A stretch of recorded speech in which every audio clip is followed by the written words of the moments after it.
आज हम लोग एक्सरसाइज 2.4 स्टार्ट करेंगे सेकंड ईयर का। लास्ट एक्सरसाइज में हम लोगों ने 3 फॉर्मूलाज ही डिस्कस किए थे। पहला था डिस्टेंस फार्मूला, दूसरा था रेशो फार्मूला और तीसरा हमने डिस्कस किया था मिड पॉइंट फार्मूला। अब 2.4 में हम लोग बात करेंगे स्लोप की, स्लोप ऑफ अ लाइन और ग्रेडियंट ऑफ अ लाइन। ठीक है, अब स्लोप हमारे पास होता क्या, आप लोगों ने पढ़ा होगा सेकंड ईयर में, फिजिक्स में भी पढ़ा होगा। स्लोप हमारे पास इस फॉर्म को कहते हैं, ये जो हमारे पास एक्सिस मतलब दोनों एक्सिस को कवर कर रही हो ना ये लाइन, इस लाइन को हम लोग कहते हैं स्लोप होता है हमारे पास। ठीक है, अब हमारे पास स्लोप फाइंड करने के फॉर्मूलाज हैं।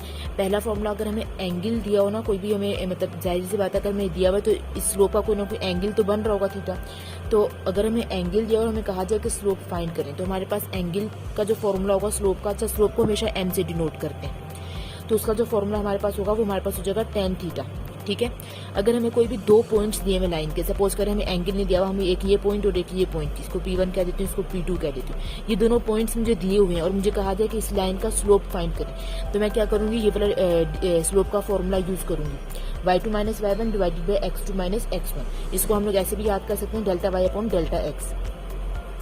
तीसरी चीज, अगर मुझे इक्वेशन गिवन हो, सिर्फ एक इक्वेशन दे दी, लाइन है इसकी सिर्फ सिंपल एक इक्वेशन दे दी और मुझसे कहा जाए कि स्लोप फाइंड करें, तो मेरे पास जो फॉर्मूला होगा वो होगा minus coefficient of x divided by coefficient of y. देखें, मैं सपोज कर लेती हूँ मेरे पास जो लाइन है वो ये है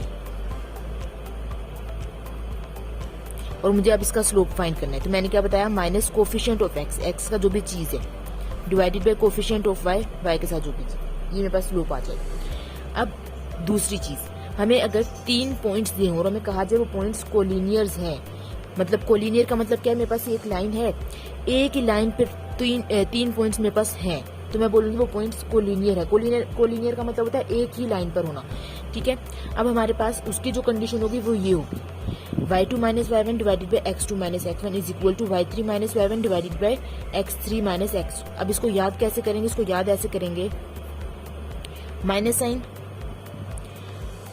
इधर y1 इधर भी y1, x1 x1, यहाँ पर सिंपल y2 आ जाएगा, x2 आ जाएगा, यहाँ पर y3 आ जाएगा, x3 आ जाएगा। ठीक है, ये इसकी कंडीशन याद हो जाएगी। ठीक है, अब हमें कहा जाए, अगर हमें कहा जाए कि हमारे पास 2 लाइन एक दूसरे के पैरेलल हैं, पैरेलल हमारे पास मतलब एक ही साथ जा रही हैं, 2 लाइन अगर पैरेलल हैं तो उसके लिए स्लोप हमेशा इक्वल होंगे, ये कंडीशन याद रखनी है।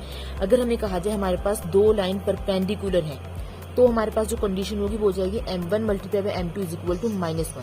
ये दोनों कंडीशंस आप लोगों को पता होनी चाहिए। ठीक है, अब अगर हमें एंगल फाइंड करना हो, कोई भी हमें एंगल फाइंड करना है किसी भी लाइंस का, हमें 2 लाइन दे दिए, अब हमें कहा जाए तो उसका एंगल फाइंड करना है, तो हमारे पास उसका फॉर्मूला हो जाएगा tan theta is equal to m2 minus m1 divided by 1 plus m1 m2। ये हमारे पास 2.4 में जितने भी हम फॉर्मूलाज यूज करेंगे ये सारे।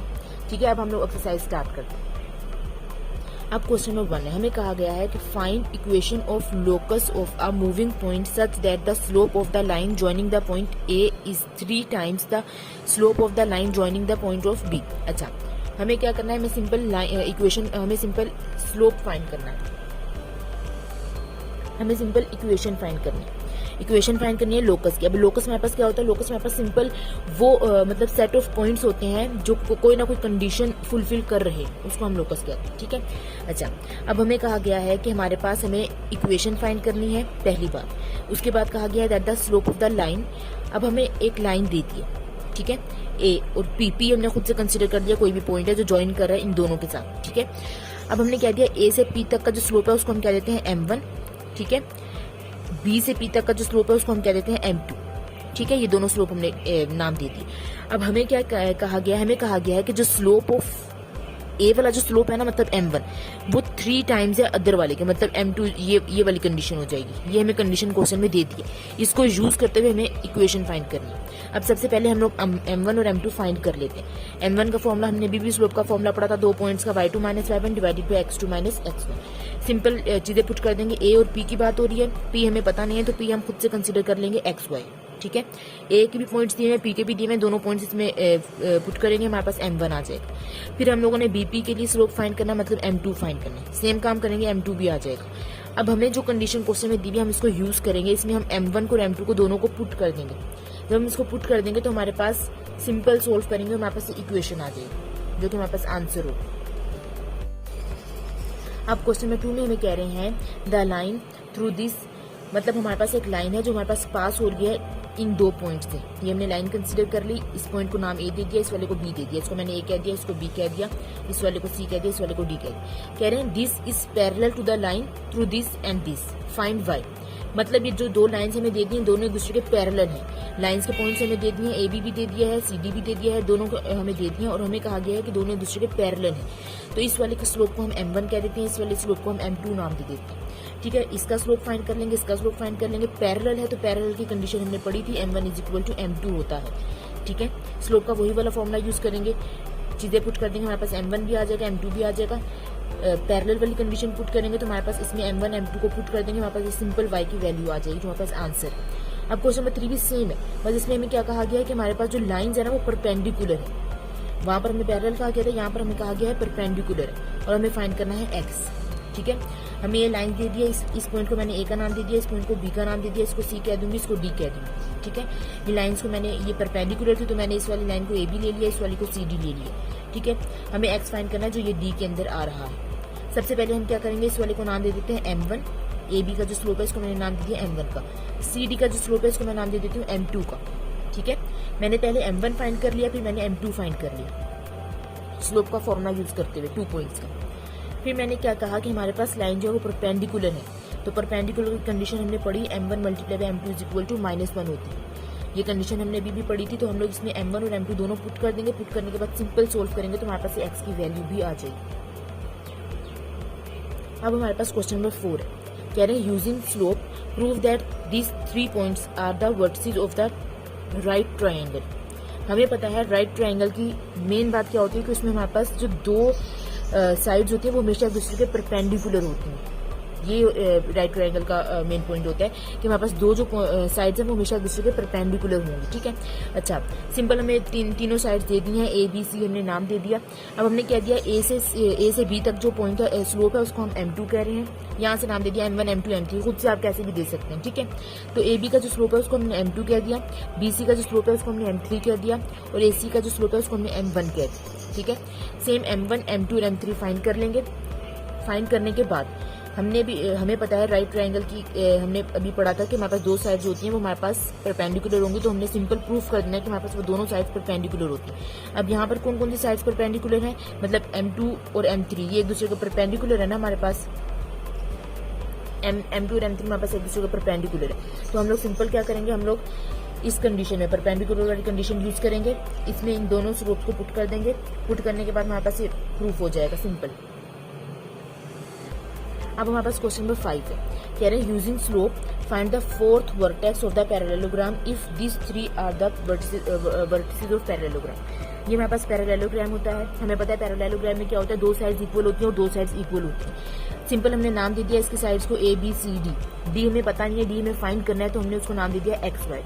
ठीक है, अब हमें पता है कि हमारे पास अगर ये दो साइड्स इक्वल है, पैरेलल है ना दोनों दूसरे के, तो इनके स्लोप भी पैरेलल होंगे, जो हमने पैरेलल वाली कंडीशन पढ़ी थी इसमें। और ये दो लाइन एक दूसरे के पैरेलल हैं, तो पहले हम लोग इन दोनों लाइन को एक दूसरे के पैरेलल ले लेते हैं। पैरेलल की कंडीशन हमारे पास क्या थी, m1 is equal to m2, तो सिंपल हमने इसको नाम दे दो m1 का। ठीक है, m2 का नाम दे दें, जैसे भी नाम देने हो आप लोगों ने, m3 का, m4 का नाम दे दें। तो यहाँ पर m1 is equal to m2। ठीक है, इधर m1 का फॉर्मूला, m2 का सिंपल पॉइंट्स यहाँ पर ए बी और सी डी, इन दोनों इसके बीच में फॉर्मूला लगाएंगे, इनके बीच में फॉर्मूला लगाएंगे। सिंपल सोल्व कर देंगे, हमारे पास इक्वेशन नंबर 1 आ गई। फिर हमने पढ़ा कि स्लोप ऑफ ए डी, मतलब ये वाली दोनों साइड इक्वल है तो इनकी भी हम लोग ने सेम कंडीशन लगानी है, m3 is equal to m4। ठीक है, स्लोप का फॉर्मूला पुट करेंगे, सिंपल सोल्व करेंगे, हमारे पास इक्वेशन नंबर 2 आ जाएगी। अब सिंप्लीफिकेशन करेंगे, इक्वेशन नंबर 2 को हम पुट कर देंगे इक्वेशन नंबर 1 में, हमारे पास x की वैल्यू आ जाएगी। फिर हम लोग उसको वापस पुट कर देंगे 2 में, तो हमारे पास y की वैल्यू आ जाएगी। तो हम लोग रिजल्ट में लिख देंगे, हमारे पास पॉइंट डी के आ गया है 5 और 3, ये हमारे पास आंसर होगा। अब क्वेश्चन नंबर 6 में हमें कह रहे हैं find the slope of the line through the mid points of the segments from this and the point which is 3/5 the way from this and this. पहले बात कर लेते हैं, कह रहे हैं फाइंड द स्लोप। फाइंड क्या करना है, हमें स्लोप फाइंड करना है। किसका फाइंड करना है, कह रहे हैं through the mid point of the segment. हमारे पास एक लाइन दे दी है और हमें जो लाइन दी है उसका एक मिड पॉइंट है। अब वो मिड पॉइंट क्या है वो हमें पता नहीं है। ठीक है, पी ये हमें पता नहीं है, तो इसको हम x1 और y1 कह लेते हैं। ठीक है, अब ये और ये पॉइंट्स हमें दे दी, तो अब क्योंकि ये मिड पॉइंट है तो हम लोग मिड पॉइंट फॉर्मूला यूज करके पी फाइंड कर सकते हैं इजीली। अब सेकंड जो लाइन हमें दे दी है वो हमें क्या दिया है कि थर्ड फिफ्थ। मैंने ये बात पिछली वीडियो में भी बताया था कि अगर हमें रेशो इस तरह से लिख कर दिया हो तो हम लोग उसको कैसे फाइंड करते हैं। हम लोग ऐसे फाइंड करते हैं कि जो हमारे पास लास्ट वाला वर्ड होता है मतलब 5, मतलब हमारे पास जो लाइन है उसमें हमारे पास टोटल 5 हमारे पास वहाँ पर कवर करे हिस्से बन रहे हैं उसके, ठीक है। तो पहला वर्ड क्या है 3 है, तो मतलब पहला स्लोप तो मतलब m1 तो 3 हो जाएगा, तो बाकी कितने बचे 2 बचा, ठीक है। तो हमारे पास ये m2 हो जाएगा, मतलब फर्स्ट रेशो। ये जो m है ये रेशो के लिए स्लोप के लिए नहीं है, ठीक है। तो ये जो m1 है ये और ये जो m2 है ये रेशो फॉर्मूला हम यूज करेंगे q का, क्योंकि हमें रेशो दिया हुआ है तो हम लोग रेशो फॉर्मूला यूज करके q इजीली फाइंड कर सकते हैं। इसको हम x2 और y2 का नाम दे देते हैं, ठीक है। p मिड पॉइंट है और q रेशो है, ये हमें क्वेश्चन में बता दिया गया है, ठीक है।